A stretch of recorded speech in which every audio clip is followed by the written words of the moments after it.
Good morning, students. Welcome to English classes. Today we shall study passive voice of imperative sentence. Passive voice of imperative sentence. First is, what do you mean by imperative sentence? Imperative sentence expresses command, order, request, suggestion. यानी जिस sentence से command या order या request या suggestion express होता है वो imperative sentence कहलाता है. It always begins with finite verb. ये हमेशा कैसे शुरू होता है? फाइनाइट वर्ब से शुरू होता है. Finite verb, what do mean by finite verb? Finite verb जो आपके बदल जाते हैं according to subject. The verb which is changed according to subject, it is called finite verb. Like open the door. Open the door, देख सकते हो इसमें open क्या है? finite verb है. Come here, finite verb है. So on the basis of it you can say it always begins with finite verb. और subject इसमें छुपा रहता है. you जो होता है छिपा होता है. जैसे open the door, you open the door नहीं होता. ओपन द डोर मतलब हम जिसको बोलते हैं कहते हैं वो क्लियर हो जाता है. So clear. Now on this you can tell imperative sentence expresses command, order, request, suggestion etcetera. It always begins with finite verb. Clear. Let's start the rule. Rule number first. If the imperative sentence expresses command और order. Command और order. यदि imperative sentence command हो या order हो, जैसे order देते हैं ना, तो कैसे शुरू होता है ये देखेंगे हम. Let's start it. If the imperative sentence expresses command, उसका रूल क्या होगा?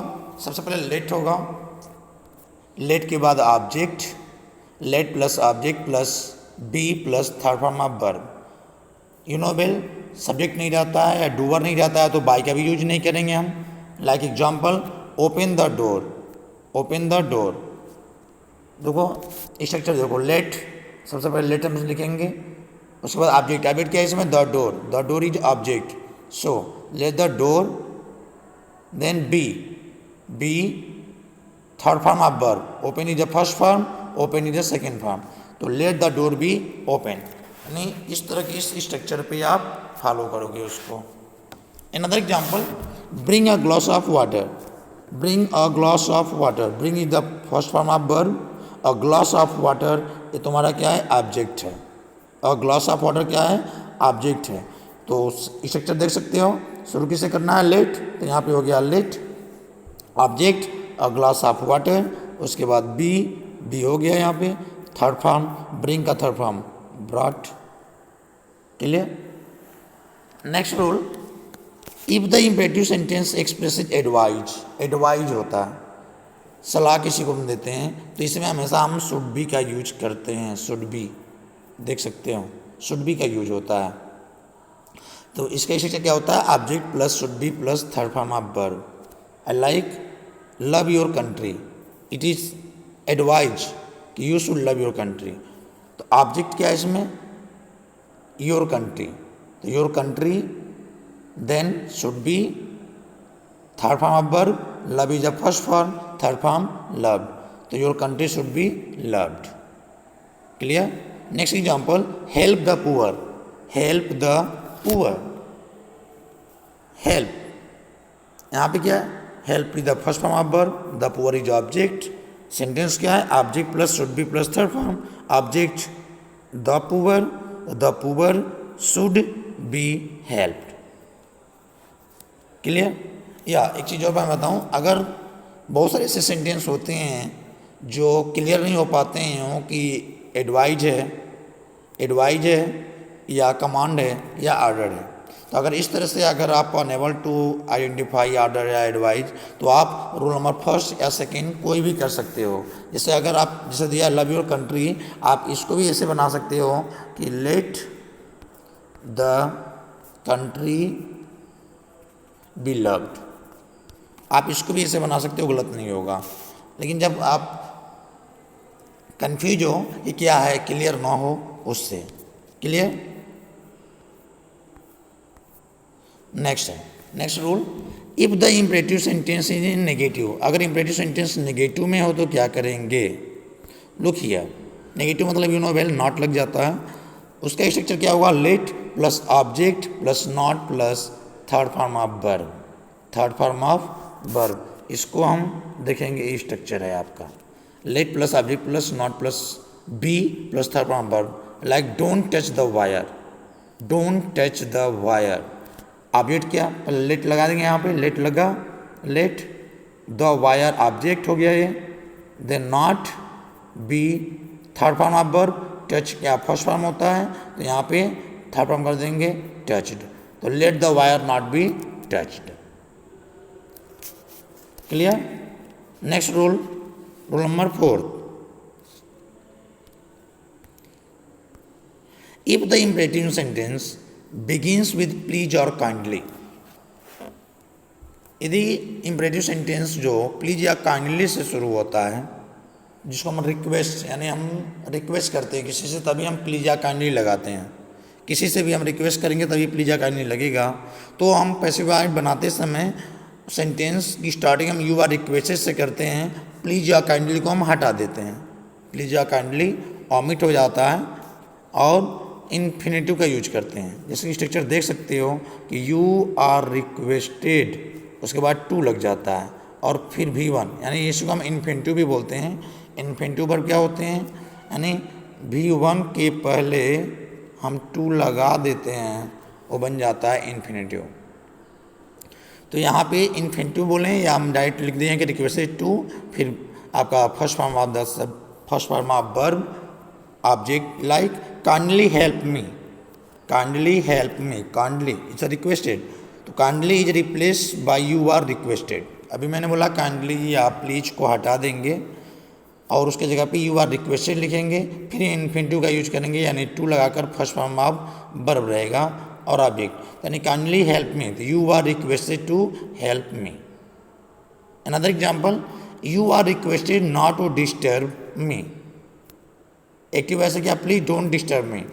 Another example, please don't disturb me, तो प्लीज को हटा देंगे, you are requested negative sentence है तो नॉट टू, और उसके बाद डिस्टर्ब मी।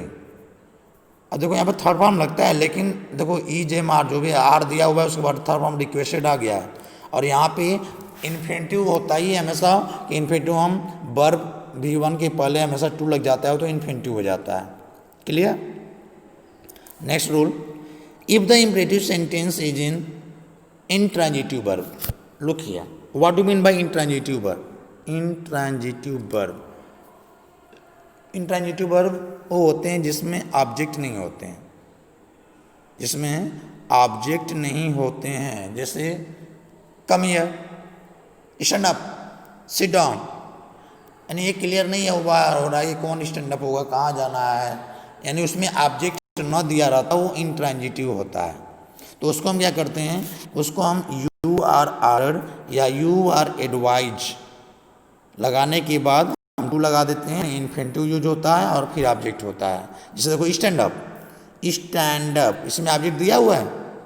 नहीं दिया हुआ है, तो ये तुम्हारा इंट्रांजिटिव है। तो स्टैंड अप इसका हम पैसे कैसे बनाएंगे? जैसे आई टोल्ड यू, ये स्टार्ट होगा यू आर ऑर्डर्ड या एडवाइस से, तो यहाँ पे ऑर्डर दिया जा रहा है, you are ordered to stand up, you are ordered to stand up, go there, ये देखते हैं गो देयर, ये भी इंट्रांजिटिव है। You are ordered to go there, work hard, ये सजेशन दिया जा रहा है यहाँ पे, तो हम इसको यू आर एडवाइज कर देंगे। आपको एडवाइज दिया जा रहा है कि वर्क जो है आप थोड़ा हार्ड करो, तो you are advise to work hard. Clear. Next rule देखेंगे, if the imperative sentence begins with let. यदि मान लो सेंटेंस ही लेट से शुरू हुआ हो, यदि कोई इम्परेटिव सेंटेंस लेट से शुरू हुआ हो, जैसा कि देख सकते हो यहाँ पे, तो उसको हम कैसे बनाएंगे? उसका structure let plus object plus be plus third form of verb plus by object या सब्जेक्ट डूअर ही रहता है यहाँ पे प्लस एसेट्रा। जैसे let him complete the work, ये किससे शुरू हुआ है? लेट से शुरू हुआ है। तो लेट से शुरू होता है तो अभी ये करेंगे लेट लिखेंगे हम। उसके बाद ऑब्जेक्ट, ऑब्जेक्ट क्या है इसका? द वर्क है। क्या ऑब्जेक्ट है? The work. Let the work, उसके बाद be third form of verb completed. Okay, let him complete the work. What's object here? The work. The structure is let plus object plus be plus third form plus by plus object as subject according to doer। तो let the work आपका object हो गया, be third form of verb complete the first form of verb, so third form of complete completed by him। him यहाँ पे दिया ही हुआ है, by लगा देंगे कि उसके द्वारा ना कंप्लीट किया जा रहा है, यानी उसके द्वारा वर्क को पूरा करने दो। Another example, let us discuss the matter। let us discuss the matter। The matter क्या हो गया? आपका ऑब्जेक्ट हो गया। स्ट्रक्चर क्या है? लेट, यहाँ लेट लगा दिए। उसके बाद ऑब्जेक्ट है, ऑब्जेक्ट क्या है? द मैटर, द मैटर हो गया। देन बी लग गया। Then third form of verb discuss, discuss the first form here, तो discuss. Let the matter be discuss. Clear? और एक और रूल और है, एक तरीका और होता है जो इट इज़ सजेस्टेड लगा के बनाते हैं। जब इट इज़ सजेस्टेड होता है तो क्या करते हैं हम? शुड लगा देते हैं, यानी सब्जेक्ट लगा के शुड लगाते हैं। जैसे यहाँ पे देखो, let us work together, let us work together. Let ऐसे भी लगा सकते हैं, लेकिन यहाँ पे it is suggested that we should, यानी अस क्या तुम्हारा ऑब्जेक्ट है, अस ऑब्जेक्ट है, अस ऑब्जेक्ट है तो इसका सब्जेक्ट हो जाएगा वी। अगर यहीं मी रहेगा तो सब्जेक्ट हो जाएगा आई। अगर यहीं पे हिम रहेगा तो सब्जेक्ट हो जाएगा आई ही। इस तरह से ये सब्जेक्ट होते हैं, ये सब्जेक्ट है और ये आपका ऑब्जेक्ट है। और लेट के बाद हमेशा ऑब्जेक्ट आता है, लेकिन यहाँ पे शुड है इसलिए हम यहाँ पे सब्जेक्ट लिखेंगे। तो it is suggested that we, यहाँ पे देख सकते हो वी यानी अस का वी हो गया है। अस ऑब्जेक्ट है लेकिन यहाँ पे हम क्या है? सब्जेक्ट है। तो it is suggest that we should work together. Another example, let us go to cinema, तो it is suggested that we should go to cinema. Clear? एक और लास्ट रूल देखते हैं। अगर पैसिव वॉइस जो हो इनडायरेक्ट मोड में हो, यानी इनडायरेक्ट स्पीच में हो, तो उसके लिए हम क्या करते हैं? देखो, अगर वही इनडायरेक्ट स्पीच में कमांड हो या रिक्वेस्ट हो या एडवाइज हो या ऑर्डर हो, तो क्या करेंगे? यदि स्ट्रक्चर अगर इस तरह होता है, सब्जेक्ट हो प्लस आस्क प्लस आस्क हो या टेल हो या रिक्वेस्ट हो या उसके बाद फिर ऑब्जेक्ट दिया हो, तो हम क्या करेंगे? सबसे पहला कि जो ऑब्जेक्ट का रिपोर्टिंग वर्ब का जो ऑब्जेक्ट हो जाएगा वो सब्जेक्ट बन जाएगा। रिपोर्टिंग वर्ब का जो ऑब्जेक्ट होगा वो सब्जेक्ट बन जाएगा। फिर इन्फिनिटिव हम पहले की तरह यूज करते रहेंगे वहाँ पे, जो इन्फिनिटिव है यहाँ पे, और थर्ड फॉर्म हमेशा यूज होता ही होता है। जैसे देख सकते हैं एग्जाम्पल के थ्रू समझ जाओगे, आसानी से समझ जाओगे। आई रिक्वेस्टेड है, एग्जाम्पल देखो, I requested her to make tea. तो just I told you that कि जो रिपोर्टिंग वर्ब का ऑब्जेक्ट रहता है वो सब्जेक्ट बन जाता है। तो वहाँ पे आई रिक्वेस्टेड है, हर तुम्हारा ऑब्जेक्ट है, तो यहाँ पे हर का सब्जेक्ट क्या हो जाएगा? सी। जैसे कि अभी मैंने बताया, अगर तुम्हारा ऑब्जेक्ट सी है, हर है, हर का सी हो जाएगा, हिम है तो ही हो जाएगा। तो इस तरह देख सकते हो, हर दिया तो सी हो गया यहाँ पे, तो सी रिक्वेस्टेड, जैसे आई रिक्वेस्टेड है, ये पास्ट टेंस है, पास्ट इंडेफिनिट है। पास्ट इंडेफिनिट का स्ट्रक्चर क्या होता है? ऑब्जेक्ट प्लस वाज या वर plus third form of verb. तो सी हो गया यहाँ पे सब्जेक्ट, वाज या वर लगा देंगे यहाँ पे, she was third form requested, और ये अभी मैंने कहा इन्फिनिटिव को वैसे हम लगा देंगे to make tea. Another example, he told her to wait outside. हम बस इतने का ही बनाएंगे, याद रखना, इतने का ही बनाएंगे। ही टोल्ड हर, तो ही टोल्ड हर, ये हर का क्या हो जाएगा? स्टार्टिंग में बताया गया होगा आपको कि हर काम सी कर देते हैं, सी का हर हो जाता है, आई का मी हो जाता है।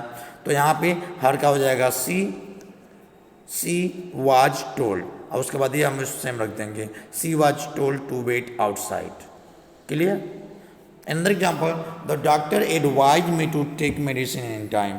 तो बस यहाँ इसका हम इतना बना देंगे, इतना ही बनाएंगे, बाकी हम उसको वैसे ही रख देंगे। मी यू नो बेल, मी ऑब्जेक्ट है तो मी का सब्जेक्ट क्या हो जाएगा? आई, तो I was advise to take medicine in time. बस इतना का ही बनाएंगे, बाकी जो इन्फिनिटिव के हम उस तरह रख देंगे हम। That's all.